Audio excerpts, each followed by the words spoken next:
Okay. तो previous video में हम लोग क्या कर लिए थे और इलेक्ट्रोड पोटेंशियल का जो टाइप था और बहुत इंपॉर्टेंट एसएचई का कंसेप्ट देखने के बाद हम लोग एसआरपी सीरीज देख लिए थे। ठीक है, अब एसआरपी सीरीज के हेल्प से ही हम लोग क्या करते हैं, सेल बनाते हैं। और आज के पर्टिकुलर वीडियो में क्या होगा, इलेक्ट्रोकेमिकल सेल या जिसको आप डेनियल सेल भी बोलते हैं, वो बहुत इंपॉर्टेंट रहेगा। 3 मार्क्स में बोर्ड में आता है, तो बड़े ध्यान से हम लोगों को समझना है क्या, इलेक्ट्रोकेमिकल सेल। तो चलिए हम लोग ध्यान देते हैं क्या होता है इलेक्ट्रोकेमिकल सेल। तो मैं यहाँ पर सबसे पहले थोड़ा सा बेसिक कंसेप्ट से अगर आपको उठाऊं, तो हम लोग पहले तो हेडिंग कर दें कि इलेक्ट्रोकेमिकल सेल। ठीक है, इलेक्ट्रोकेमिकल सेल में हेडिंग कर देता हूं। अब जरा सोचिए कि इलेक्ट्रोकेमिकल सेल में होता क्या है। तो ये एक ऐसा डिवाइस हम लोग आज बनाएंगे जिसके थ्रू हम लोग क्या करें, केमिकल एनर्जी को कंज्यूम करके इलेक्ट्रिकल एनर्जी जनरेट कर सकते। ठीक है, तो मैं यहाँ पर साथ ही साथ लगे हाथ डेफिनेशन भी लिख देता हूँ। The device that is mainly used to convert क्या कन्वर्ट करने के लिए भाई, तो द केमिकल एनर्जी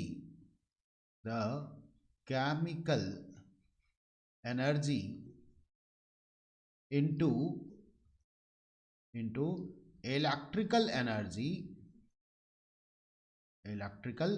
एनर्जी। और ये ऐसा कैसे हो पाता है, by redox reaction. Okay, by redox reaction is called, क्या बोलेंगे, इज कॉल्ड इलेक्ट्रोकेमिकल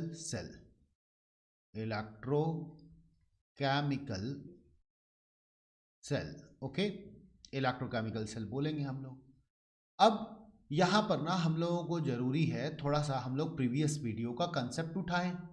तो हम लोग क्या देखे थे, मैं यहाँ पर अगेन एसआरपी सीरीज लेकर आ जाता हूँ। ठीक है, जरा सा इसको ध्यान दीजिए। हम लोग क्या किए थे, तो मैं इसको पहले यहाँ से हटाकर नेक्स्ट पेज पे ले आता हूँ, फिर यहाँ पे ले आता हूँ। देखिए हम लोग इसमें क्या देखे थे, मैं यहाँ पर कल आपको प्रीवियस वीडियो में क्या बता दिया था कि जो ऊपर के एलिमेंट्स हैं जैसे लिथियम, पोटेशियम, बेरियम, कैल्शियम, इनके पास कैसी टेंडेंसी है, ऑक्सीडाइज होने की टेंडेंसी है।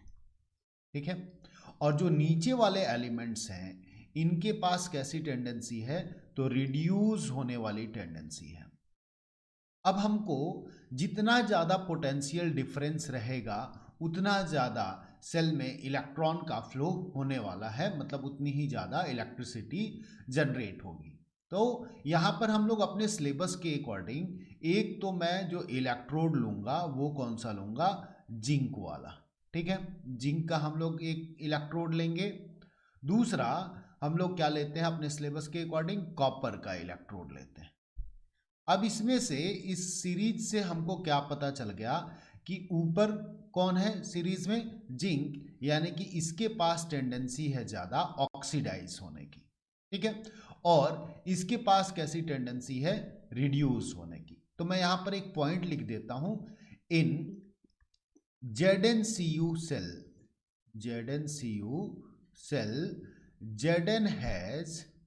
Zn has more tendency to get oxidize। Okay, क्या होने की टेंडेंसी है, ऑक्सीडाइज होने की टेंडेंसी है। वाइल Cu के पास कैसा टेंडेंसी है, Cu has tendency to get reduce. Okay, तो ये बात हमारे दिमाग में रहना चाहिए। हम लोग ये जान गए कि हम लोगों का सेल होता क्या है, और इसमें हम लोग एग्जाम्पल में क्या ले रहे हैं, तो ZnCu सेल ले रहे हैं। अब जरा ध्यान दीजिए, हम लोगों को ये भी पता चल गया है कि जिंक ऑक्सीडाइज होगा और कॉपर रिड्यूस होगा। तो अब हम लोग सेल का कंस्ट्रक्शन देखें। मैं यहां पे लिखूंगा कंस्ट्रक्शन। तो मैं यहां पर ना सारी चीजें आपको लिख के भी दिखाऊंगा और समझाऊंगा भी। देखो, सबसे पहले अगर 3 मार्क्स का क्वेश्चन ये आता है तो आपको कंस्ट्रक्शन वर्किंग फिनोमेना लिखना जरूरी है। चलिए हम लोग क्या करते हैं, 2 कंपार्टमेंट बनाते हैं अलग अलग सेपरेट। कल आपने देखा था इलेक्ट्रोड पोटेंशियल कैसे हम लोग डेवलप कराते थे, वैसे ही हम लोग 2 अलग अलग कंपार्टमेंट बनाएंगे, यानी कि 2 बीकर ले लेंगे। ठीक है, आपको भी ऐसे ही बनाना है। आप जितना अच्छा फिगर बना सकें उतना बेटर है। मैं यहाँ पर ऐसा 2 अलग अलग कंपार्टमेंट लेंगे। एक में हम लोग क्या करेंगे, ZnSO4 सॉल्यूशन डाल देंगे। तो यहाँ पर मैं लिख दूंगा ZnSO4 सॉल्यूशन। ठीक है, और दूसरे वाले में हम लोग क्या करेंगे, CuSO4 सॉल्यूशन डालेंगे, क्योंकि उस मेटेलिक रॉड को उसी के सॉल्ट सॉल्यूशन में हम लोग डिप करते थे। ऐसा हम लोग प्रीवियस वीडियो में देख चुके हैं। इसके अंदर मैं डिप करूंगा Zn रॉड। तो मैं यहां पर एक जिंक का रॉड डिप कर देता हूं। ठीक है, Zn रॉड, और इसमें मैं डिप करूंगा कॉपर का रॉड। ठीक, तो अब हमको रिडक्शन पोटेंशियल सीरीज से पता चल गया है कि इसमें ऑक्सीडेशन किस में होने वाला है और रिडक्शन किस में होने वाला है। इसी वजह से मैं जस्ट इसके नीचे लिख दूंगा oxidation half cell, oxidation half cell. वहीं मैं कॉपर वाले के बगल में लिखूंगा क्या, reduction half cell, reduction half cell, ताकि आपको भी समझ आ सके। चलिए अब मैं क्या करूंगा, यहां पर ना इन दोनों को हम लोग एक वायर से कनेक्ट करा देंगे।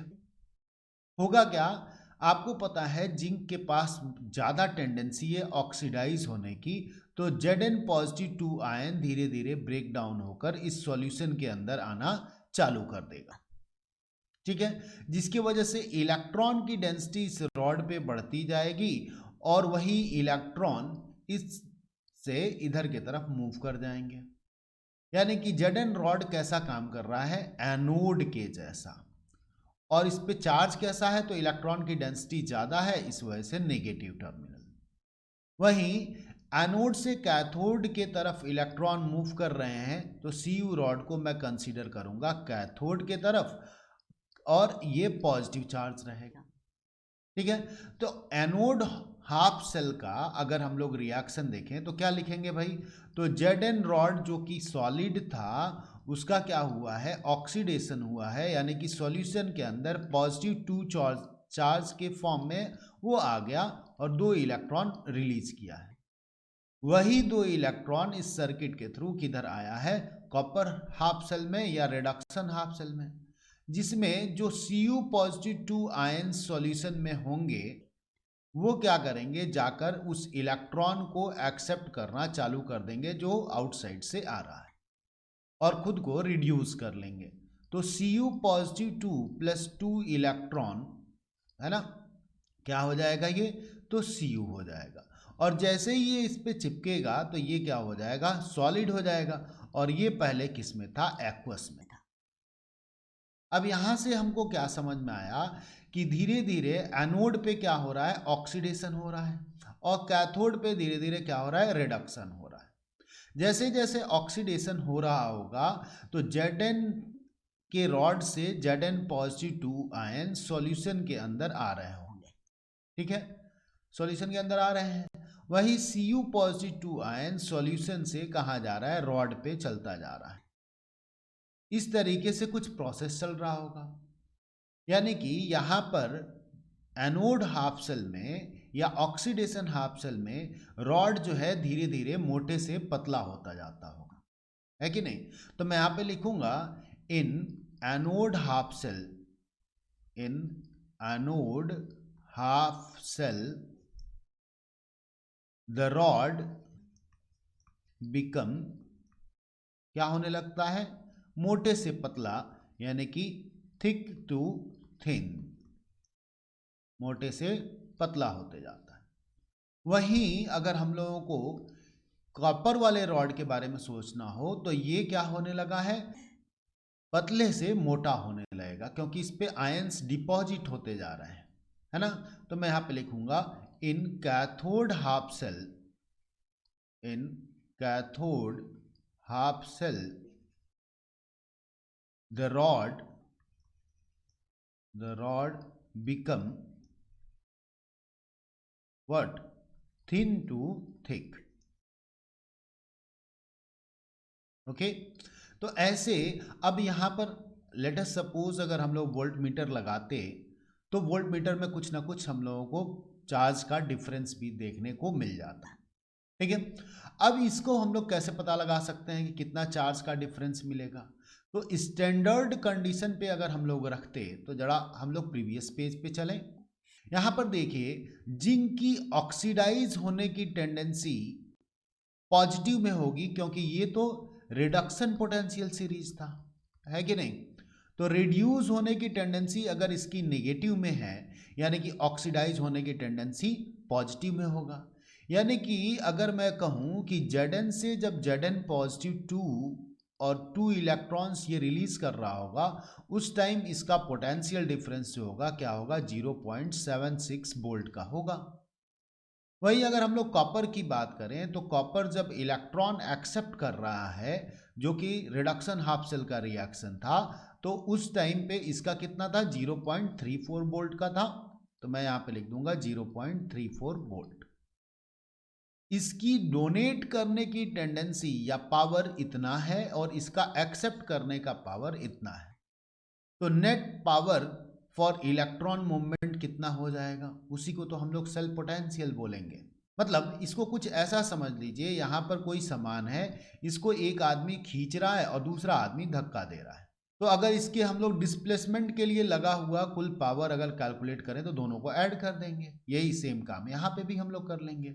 सेल का पोटेंशियल अगर हमें निकालना होगा कि इस सेल से कितनी इलेक्ट्रिसिटी जनरेट हो रही है तो मैं क्या करूंगा? 0.76 जो कि ऑक्सीडेशन पोटेंशियल होगा एनोड हाफ सेल का प्लस 0.34 वोल्ट जो कि रिडक्शन हाफ सेल का इलेक्ट्रोड पोटेंशियल होगा। इन दोनों को हम लोग ऐड कर देंगे जो कि कितना आ जाता है? 1.10 वोल्ट, है कि नहीं?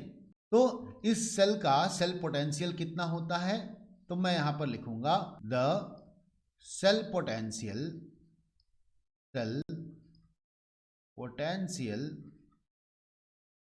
of this cell equals to 1.10 volt.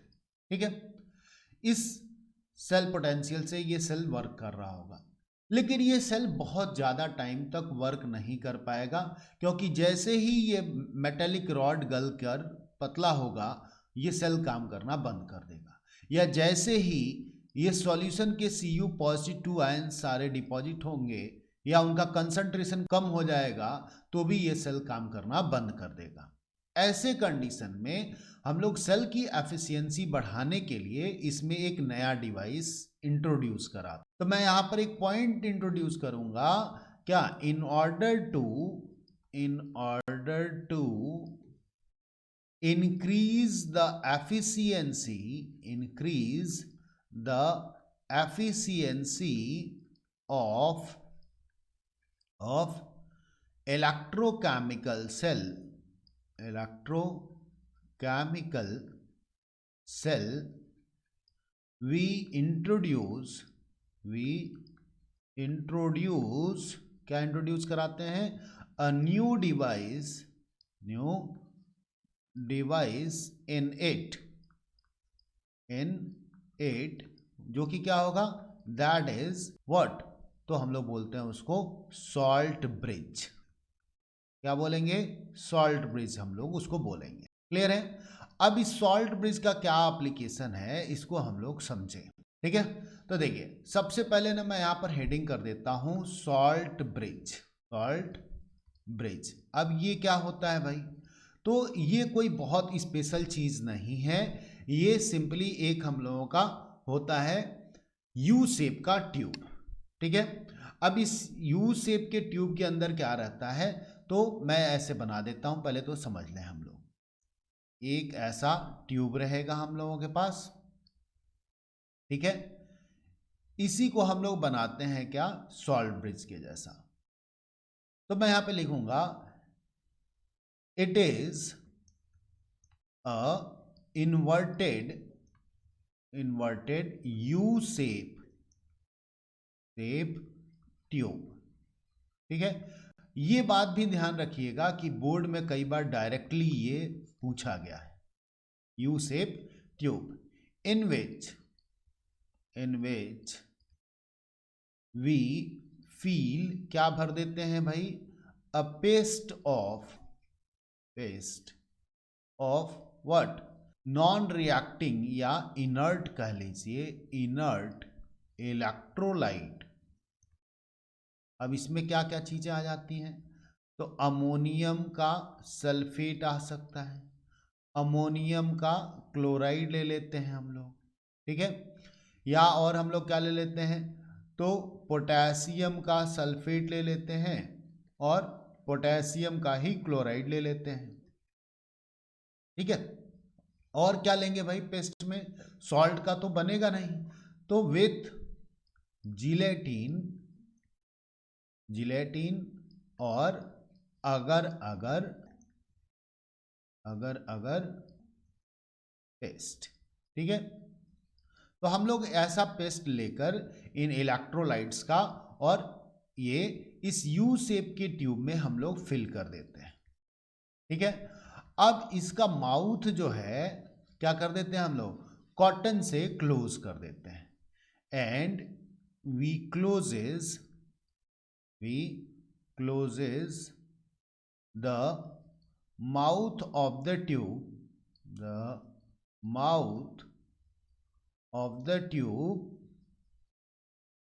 with the help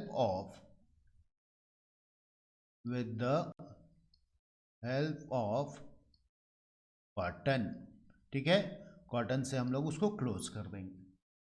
अब इसी को हम लोग क्या करते हैं, इस ट्यूब को हम लोग इंट्रोड्यूस करा देते हैं इस इलेक्ट्रोकेमिकल सेल के अंदर। ठीक है, जो कि दोनों ही हाफ सेल को कनेक्ट कराएगा। तो यहां पे मैं बना देता हूं। ठीक है, अब ऐसा एक हम लोग ट्यूब इसके अंदर डिप कर दिए हैं। ये ध्यान रहे कि ये दोनों ही सॉल्ट सॉल्यूशन को, दोनों ही हाफ सेल के सॉल्ट सॉल्यूशन को टच करना चाहिए। ठीक है, तो ऐसे हम लोग कनेक्ट करा दिए। अब ये काम क्या करता है, तो देखिए, लेट अस सपोज अगर इस एनोड हाफ सेल में Zn पॉजिटिव 2 आयन का कंसंट्रेशन बहुत ज्यादा बढ़ गया, तो ये सॉल्यूशन ओवरऑल कैसा काम करना चालू कर देगा, पॉजिटिवली चार्ज सॉल्यूशन के जैसा।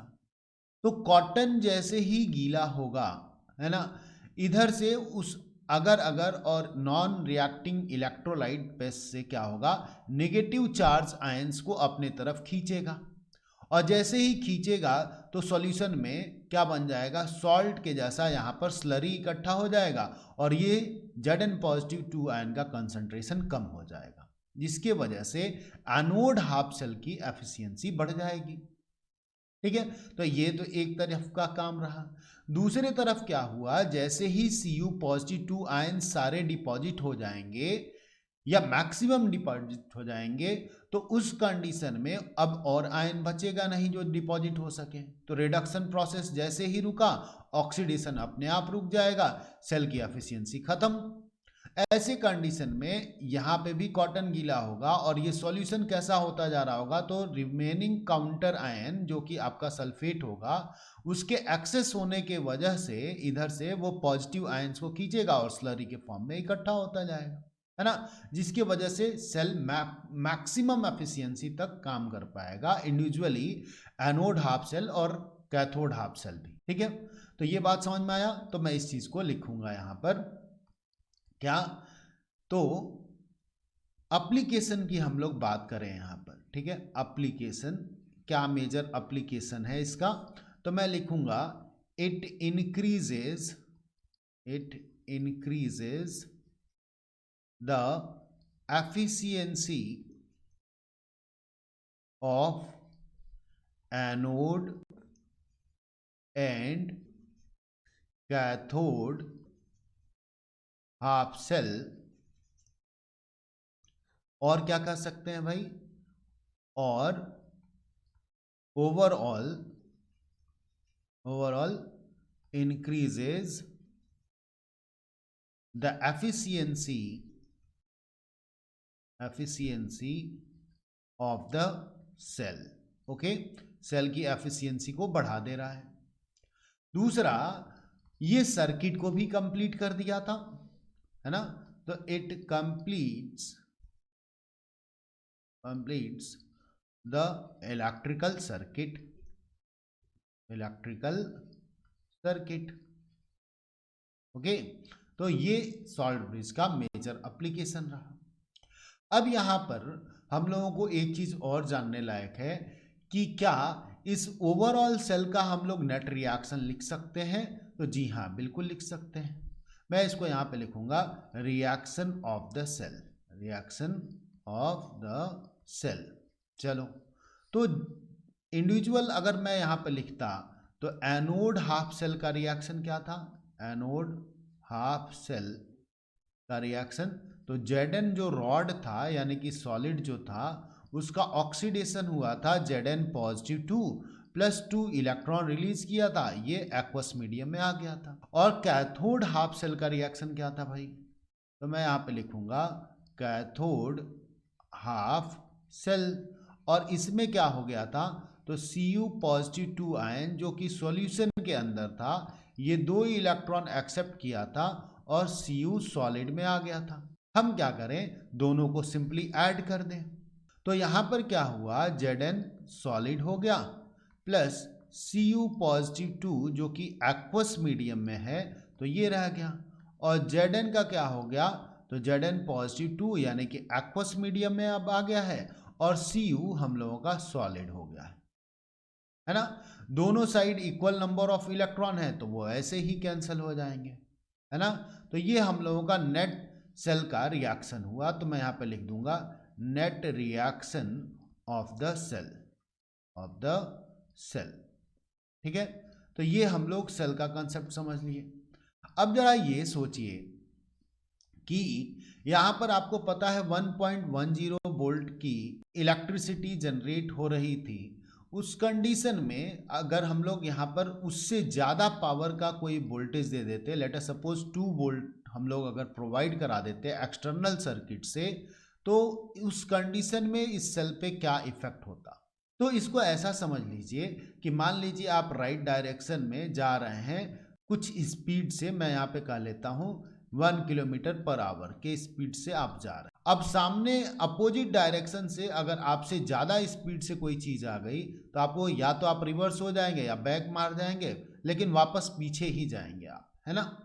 तो ऐसे ही सेम इधर से इधर जाने का इलेक्ट्रॉन का पावर अगर 1.10 वोल्ट का था, तो उससे ज़्यादा अगर पावर का आप एक्सटर्नल सर्किट लगाएंगे तो सेल का रिएक्शन क्या होगा? रिवर्स हो जाए। यानी कि जो एनोड पे ऑक्सीडेशन रिएक्शन चल रहा था अब वो रिड्यूस होना चालू हो जाएगा, और ये जो आपका था Cu वाला वो क्या होना चालू हो जाएगा? ऑक्सीडाइज होना चालू। क्लियर है? तो मैं इसको लिख देते हूँ, यहाँ पे हम लोग लिखेंगे ऑन कनेक्टिंग, क्योंकि ये बहुत बार पूछा गया है, connecting the cell with external circuit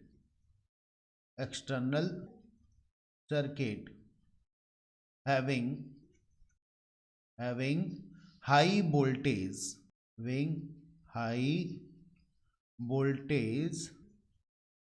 of current, then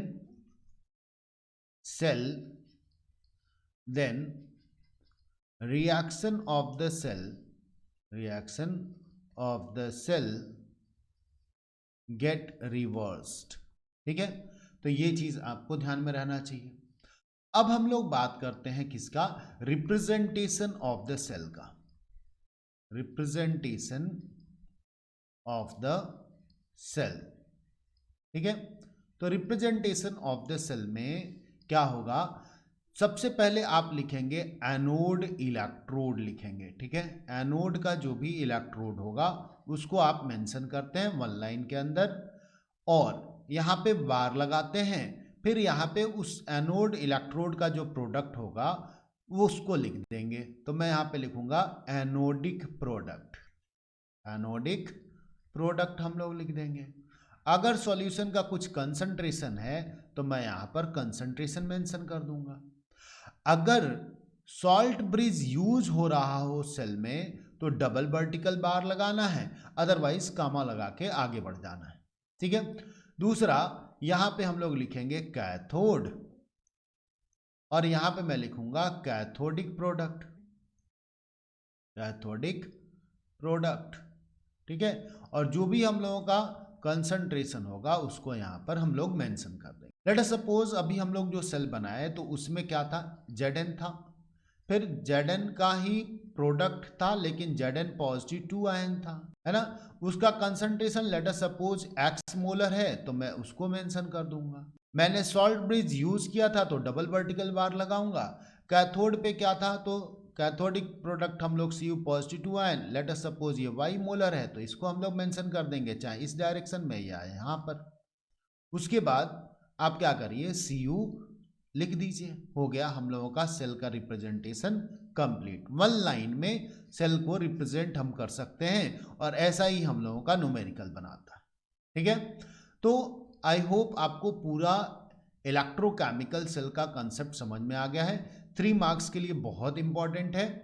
अभी क्या करेंगे, मैं आपको एक क्वेश्चन दे देता हूं। देखो क्या करना है, आपके सामने यहां पर है cell potential. Let us suppose मैं लिथियम को चूज करता हूं बैटरी बनाने के लिए।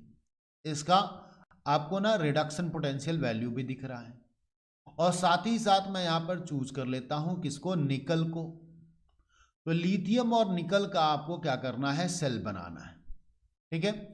और अगले ही वीडियो में आपको मैच कराना है कि क्या क्या चीजें कैसे कैसे हैं, बकायदा सेम एक्सप्लेनेशन लिखना है।